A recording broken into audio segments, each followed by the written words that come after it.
Sir एक बात बताऊं, चालाकी से और दिमाग से कुछ होना होता तो सर चौसर का खेल जो है ना वो दुर्योधन ने जीता था और पूरी जिंदगी चालाकी की थी।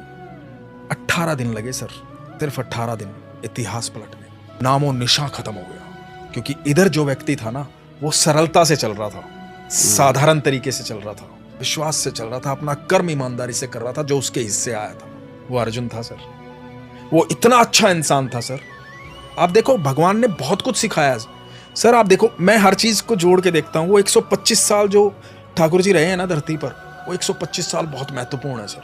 आप देखो अर्जुन जितना अच्छा इंसान कौन कहाँ होगा कि अर्जुन, कई बार लोग बोलते हैं ना यार जितने अच्छे इंसान होते हैं ना उनके जीवन में बड़ी तकलीफें होती हैं। मैं आपको बोल रहा हूँ सर, अर्जुन जितना अच्छा इंसान कि अर्जुन युद्ध भूमि में खड़ा है, पहला दिन है, भगवान को बोलता है कि प्रभु, तब तक तो जानता ही नहीं था ये भगवान है, तब तक तो एक मित्र के तौर पे जानता था।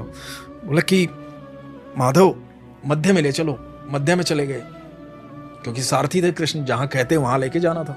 मध्य में चले गए, बोले कि मैं देखना चाहता हूँ कौन कौन युद्ध करने आया है। तो सामने देखा पिता में भीष्म खड़े हैं, गुरु द्रोण खड़े हैं, दुर्योधन खड़ा है, कर्ण खड़ा है, महारथी खड़े हैं। उस समय के भारत के सबसे बड़े महारथी उस मैदान में थे।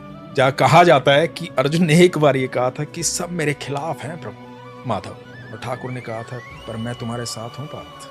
तो ये चाहे दुनिया पूरी खिलाफ हो, पार्थ के साथ कृष्ण थे। तो अब ये देखो कि अर्जुन क्या कह रहा है, बड़ी महत्वपूर्ण बात। अर्जुन कह रहा है कि माधव वापस चलो, मुझे युद्ध नहीं करना। जिस आदमी को जिंदगी भर त्रास दिया गया, जिंदगी भर तकलीफें दी गई, एक राजा का बेटा होते हुए जिंदगी भर जंगलों में अपनी माँ के साथ, अपनी पत्नी के साथ भटका है, वो बार बार अपमानित किया गया, जिसकी पत्नी को भरी सभा के अंदर चीर हरण करने का प्रयास किया गया।